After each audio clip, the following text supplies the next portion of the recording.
Hello friends, स्वागत है आपका आपके YouTube channel Ajay Kumar LLB पर। और आज का हमारा टॉपिक है आजीवन कारावास। जो दोस्तों, सबसे पहले यदि आपने हमारा चैनल सब्सक्राइब नहीं किया तो कृपया कर दीजिए और साथ में बेल आइकन को भी दबा दीजिए ताकि सभी कानूनी जानकारी हम आप तक सबसे पहले पहुंचा सके। तो चलिए दोस्तों, शुरू करते हैं। दोस्तों, आज का हमारा टॉपिक है आजीवन कारावास यानी कि उम्र कैद। या दोस्तों, हिंदी में तो हम इसे आजीवन कारावास कह देते हैं और उर्दू में इसे कहते हैं उम्र कैद और इंग्लिश में लाइफ इम्प्रिजनमेंट। जी हाँ दोस्तों, आजीवन कारावास का वास्तविक अर्थ होता है बचे हुए जीवन का बचे हुए संपूर्ण जीवन का कारावास यानी कि मृत्यु होने तक की सज़ा। जी हाँ दोस्तों, जो आजीवन कारावास होता है उसका जो वास्तविक अर्थ होता है वो यही होता है कि जो अपराधी का बचा हुआ जीवन है वो जेल में ही कटे, यानी कि अंतिम सांस तक उसे जेल में ही रहना पड़ेगा। जी हाँ दोस्तों, और कभी कभी ऐसा देखने को मिल जाता है या अखबार में पढ़ने को मिल जाता है कि भाई किसी व्यक्ति को या किसी अपराधी को आजीवन कारावास की सज़ा दी गई है न्यायालय के द्वारा, लेकिन वह 14 साल में छूट कर आ जाता है या भाई 12 साल में छूट कर आ जाता है। तो लोग कहते हैं कि आजीवन कारावास की जब सज़ा होती है तो उसे तो 14 साल की सज़ा हुई, यानी कि आजीवन कारावास में 14 साल की सज़ा होती है या 20 साल की सज़ा होती है।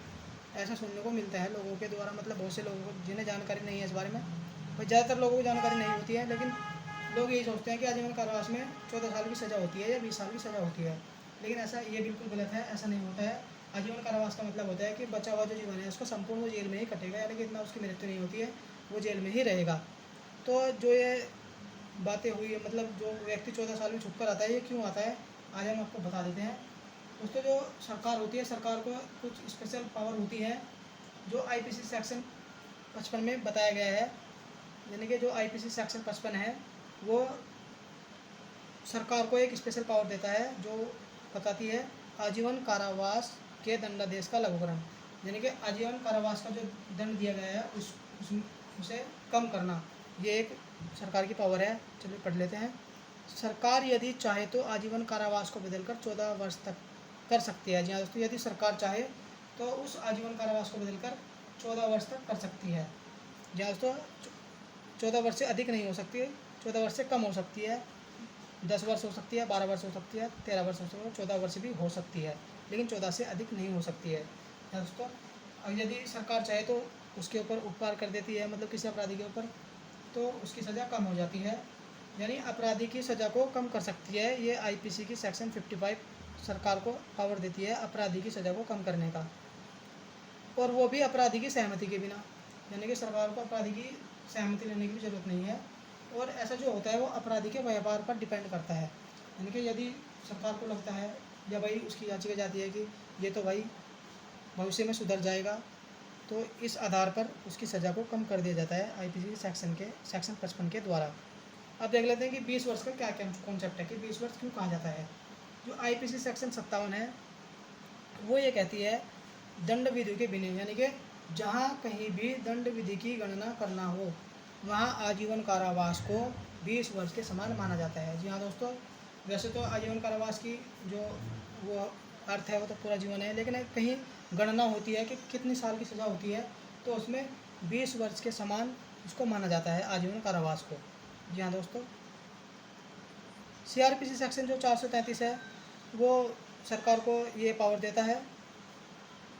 इसमें जो लिखा गया है वो हम आपको बता देते हैं। जो सीआरपीसी सेक्शन 433 है वो दंडादेश के लघुकरण की शक्ति। जी हाँ दोस्तों, इसमें सरकार को ये पावर है सीआरपीसी सेक्शन 433 में क्या जो है ये इसमें कहा गया है मृत्यु दंडादेश को किसी अन्य दंड में लघुकृत कर सकती है। जी हाँ दोस्तों, जो सरकार है वो मृत्यु दंड को किसी अन्य दंड में लघुकृत कर सकती है, चाहे वो आजीवन कारावास हो या 14 साल के हो या 15 साल की सज़ा हो, उसमें लघुकृत कर सकती है। ये पावर है सरकार को। जो है वो ये कहता है आजीवन कारावास को 14 वर्ष तक या जुर्माने में लघुकृत कर सकती है। जी हाँ दोस्तों, जो आजीवन कारावास है उसे सरकार 14 वर्ष तक या जुर्माने में भी बदल सकती है।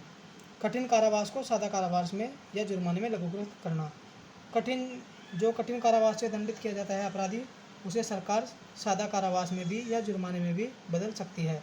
सादा कारावास को जुर्माने के रूप में लघुकृत करना।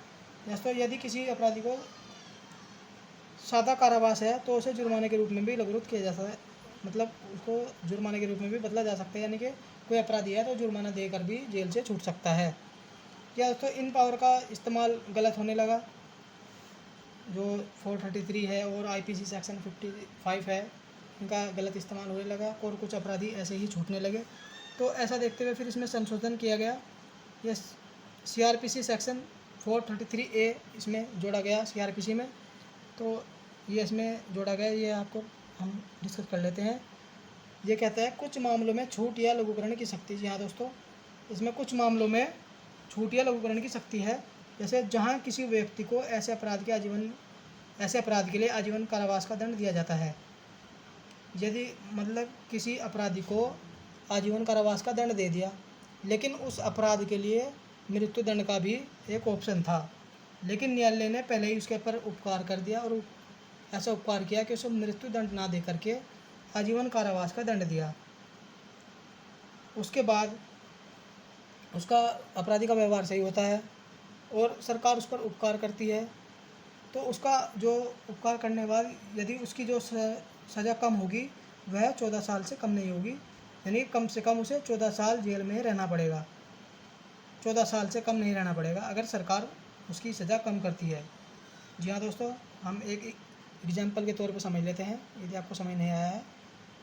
यानी यदि किसी व्यक्ति ने किसी की हत्या कर दी, हत्या करने के बाद 302 के तहत उसे मृत्यु दंड भी दिया जा सकता था और आजीवन कारावास भी, लेकिन न्यायालय के द्वारा उसे आजीवन कारावास दिया गया। उसके बाद सरकार उसको उसके ऊपर उपकार करके उसकी सज़ा को लघुकरण करती है, तो वह लघुकरण 14 वर्ष तक की कारावास में होगा, 14 वर्ष से कम नहीं होगा, यानी 14 वर्ष से अधिक ही होगा या 14 वर्ष होगा। तो इस आधार पर उसे उसकी सज़ा को लघुकरण कर सकती है। जानकारी यदि अच्छी लगी हो तो लाइक करना और साथ में हमारा चैनल सब्सक्राइब करना। Thank you.